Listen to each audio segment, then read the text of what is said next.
There's a new boogeyman, Joseph Kony, worse than Iraqi WMDs. Give up all your rights, launch big wars. It's peace. Whether or not we would want to get permission from the Congress, I think those are issues we would have to discuss as we decide what to do here. Well, I'm almost breathless about that, because what I heard you say is we're going to seek international approval, and then we'll come and tell the Congress what we might do, and we might seek congressional approval. Oh, special forces attacks. Put my constitutional law professor hat on here. Do I think that our actions in any way violate the War Powers Resolution? The answer is no. So I don't even have to get to the constitutional question. Simply, sir, what's your reaction? That's a horrible statement. And he's got a Odinga Islamic alliance to crush the Christians in Kenya, but this also reaches into Ethiopia, it reaches into Uganda, Congo, Tanzania, and a whole bunch of other countries in that region. So all of Africa is a battlefield in flames between the U.S. and the Chinese, with Obama leading the charge to kick the Chinese out.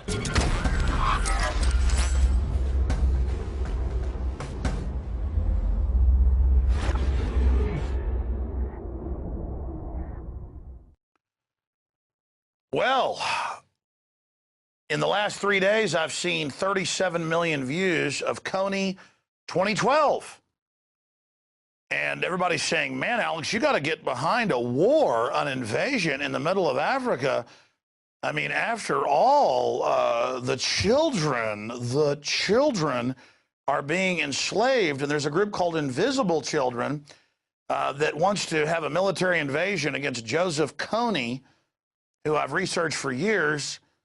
There in Uganda. Well, there's a problem here. I've looked into Joseph Kony years ago. He's obviously another warmonger, bad guy. But the actual president of Uganda has been involved in genocides of over 7 million people.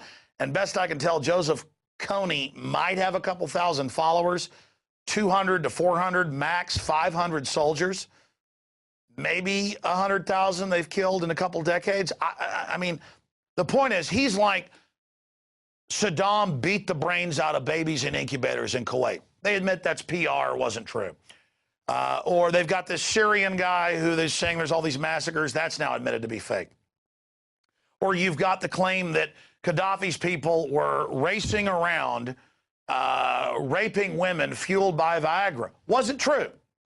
And they admit that 40,000 plus people are dead, including most of them black Africans in Libya, and that they're using al-Qaeda there. And in Syria, the West doesn't want to bring liberty to Syria. They want to destabilize that country and use al-Qaeda to do it. This is all on record. And I know about Rwanda. I know about the Hutus and the Tutsis. I know about what's happening in Uganda. I've researched this. And I predicted with my guests and researchers in the Obama deception 3.5 years ago that they would invade Libya, that they would invade Uganda, that they would go after all of these different organizations. And that has now happened. That has now happened with the Lord's Resistance Army, all of it. They sent in special forces last year trying to kill them. So remember, when the West and the corrupt interests that run this country say they want to invade an area to stop a human rights disaster, I have examples from just last year in the Ivory Coast of Africa, where they admit that the UN killed tens of thousands of people to overthrow the elected government there in the Ivory Coast. So we've seen this over and over again. Just last April, close to a year ago, the UN on record was backing rebels attacking the government and killing tens of thousands, mainly Christians. But don't worry, the BBC said the UN would investigate that. And then Obama launched his own attack in Uganda, in Central Africa. My point is, the people controlling our society could care less about human rights events or violations or genocide. In fact, they're funding it.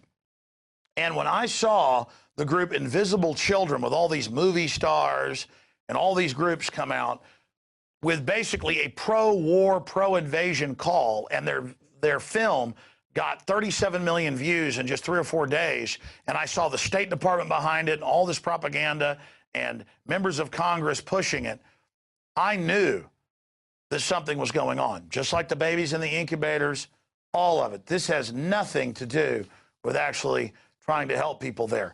Am I saying that the group they want to fight is good? No.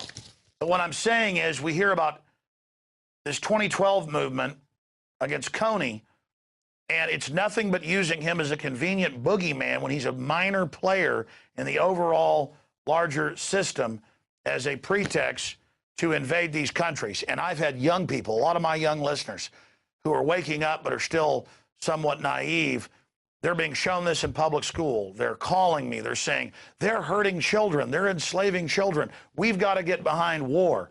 And the biggest issue here is the system is using the foundation-controlled left and the normal avenues that are promoting anti-war now as a pro-war activism and a pro-war hysteria, and that's what this is, and it's being promoted by the system to invade and take over Central Africa and also invade out of Libya and North Africa. African. All of this was predicted in my film released 3.5 years ago, The Obama Deception. Let's go ahead and go to a clip of that before we go to Webster Tarpley. Obama basically does a couple of things. One is, again, this idea, kick the Chinese out of Africa, kick them out of Sudan where they get oil, kick them out of Zimbabwe where they get raw materials, start a civil war in Congo, another big source of raw materials. Al-Qaeda, an arm of the U.S. intelligence community, is now active in Algeria, Tunisia, Morocco. You've got a destabilization going on in Kenya around Odinga. That's Obama's cousin. This is a guy who has 2 children. They're Obama's niece and, well, nephew in a broad sense.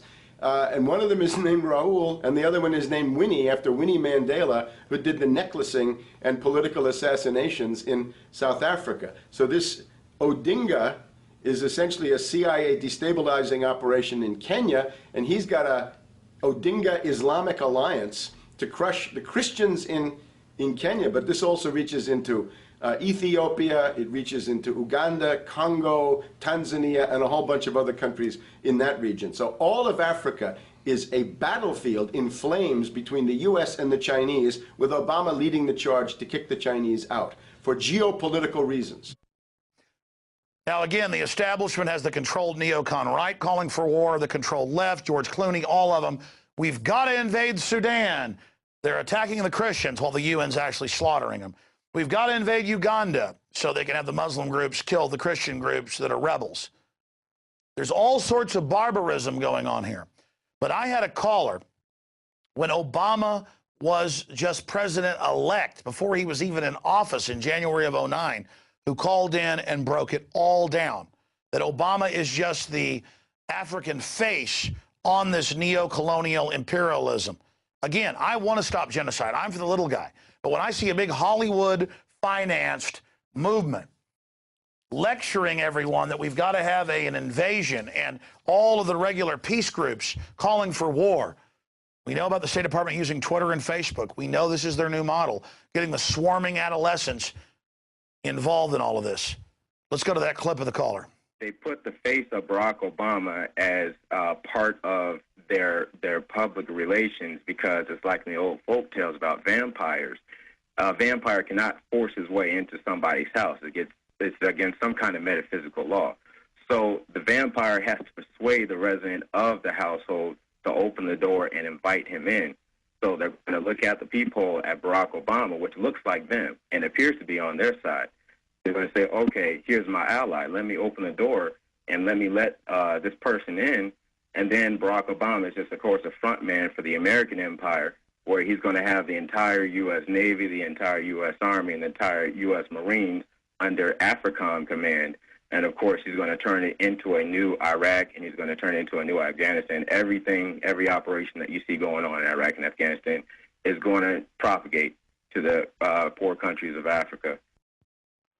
But they're fighting Joseph Kony, who controls a few hundred square miles and maybe has 500 fighters. I mean, You know, the dictator that the West props up over Uganda, sure, he killed 7 million, but that doesn't matter.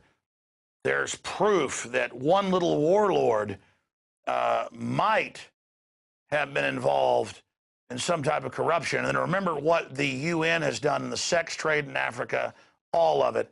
This whole invisible children thing is just a way to get all the anti-war trendies to get into, hey, let's have a war. And mark my words, all you trendies that support this and support this film, and they may be useful idiots, they may be operatives, I don't know. When it's all done, it'll be in the scholarly publications, but it's going to be there, that millions are going to die if you're successful. So the media and the Hollywood stars and the trendies and the anti-war groups are like, invade Africa, defeat this little warlord, back the genocide leader of Uganda, attack Libya. Ah! The blood's on your hands. Just like the communists that supported Lenin and Stalin.